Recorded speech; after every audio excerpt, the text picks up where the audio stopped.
Question number 13 is, will I be able to see the time when I speak on the cue card topic? Unfortunately not. You will not have a watch. You will not be allowed to carry a watch inside the examination hall or in the interview. And you will not be able to see the timer.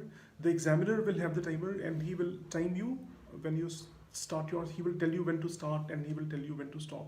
And you will not be able to see the timer. But if you have practiced a lot of cue cards at home, with your phone timer, you'll have a pretty good idea about the length of time for which you are required to speak. 14 is, what is the difference between part 1 and part 3 in the IELTS speaking test?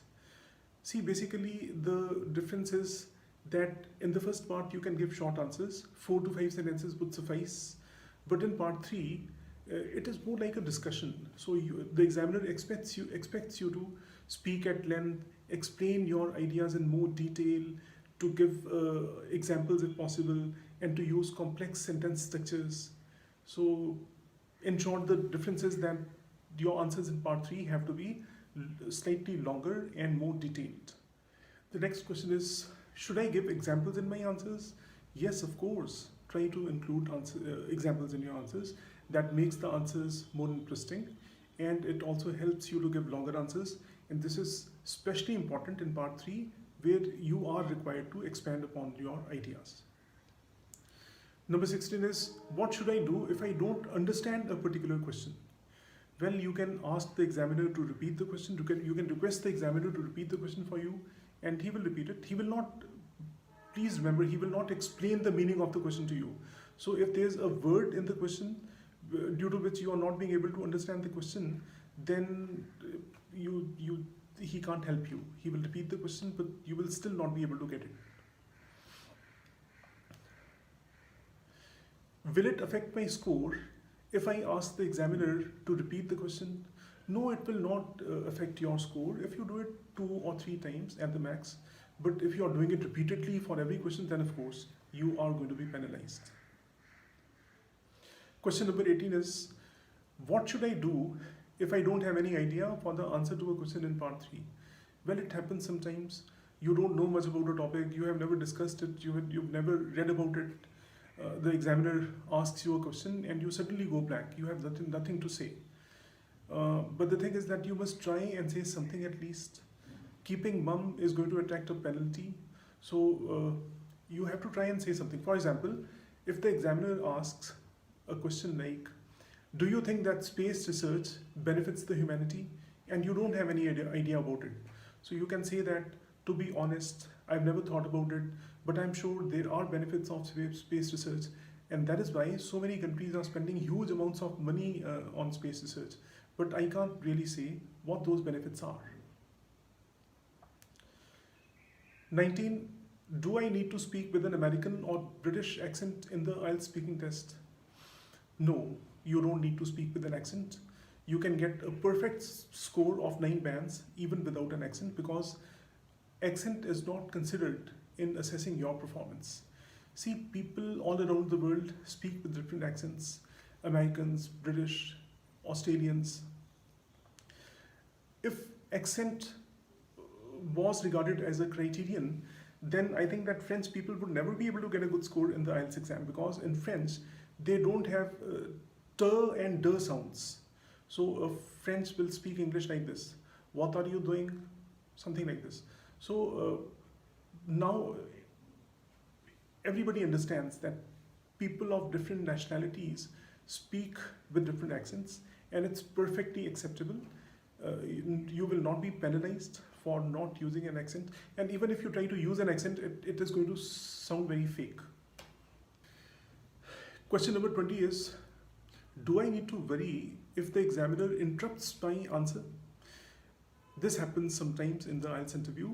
There are 3 reasons why the examiner may interrupt your answer. The first one is that there's a time limit and the examiner wants to rush. He wants to move to the next question because very little time is left and he wants to ask you a couple of more questions. The second is that he's satisfied with your answer and he wants to move on to the next question because he wants to check some other aspect of your language. And the third is that your answer has gone off topic and he doesn't want to waste time listening to the remaining part of your answer. In any case, you don't need to worry about this. You should focus on the next question and try to answer it confidently. Do not dwell on the past mistakes. Do not keep thinking about the questions you have missed or the questions you have not been able to answer properly. Because if you are stuck in the past, then you will not be able to focus on the present. So move on with the examiner to the next question. Should I correct my mistakes while speaking? Yeah, I guess it's okay to do it a couple of times, but you should not be doing it repeatedly because, first of all, it shows that you are not very confident about the sentences that you make, and secondly, it's also a hurdle in your fluency because if after every few words you are going back and correcting a verb form, for example, then you will not be able to speak very fluently, and for that you will be heavily penalized. As I said, fluency is the most important criterion on which you will be assessed. Question number 22 is, what should I wear for my speaking test?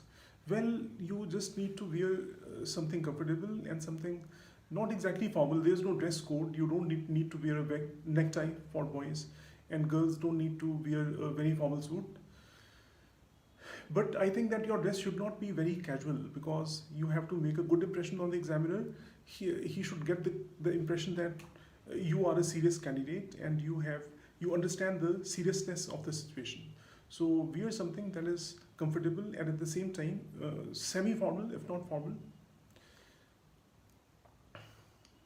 Next is, can I make gestures with my hands while speaking? Yes, you can make gestures with your hands, you can move your head around, be yourself, be natural, but please understand that hand gestures are not a substitute for language. So you will be judged on your speech, not on your overall body language or your confidence or your personality or your looks. It is only the speech which will be evaluated. The last question, what if my examiner is not friendly or responsive? Well, I appeared for this exam twice, and every time I got a wonderful examiner. Thousands of my students have appeared for this exam over the last 20 years, and most of them have given me very positive feedback. So chances are you will get a nice examiner, but sometimes a candidate gets an examiner who's not very friendly or responsive, who's even sometimes rude, who keeps writing something in his notebook and doesn't pay attention to the candidate, and the candidate gets discouraged. So if you get this kind of examiner, then it's hard luck. You can't help it. But what I would recommend is that you try to do your best, try to speak as confidently as you can, try to give the best possible responses that you can give. If you don't let it affect your performance, then your score will not be affected, because no matter how friendly or unfriendly the examiner is, he will give you a fair score because he has been trained for it. So that's the end of this video. I hope you enjoyed watching it. I hope you found it informative. I wish you the very best of luck for your preparation and for your exam. Bye.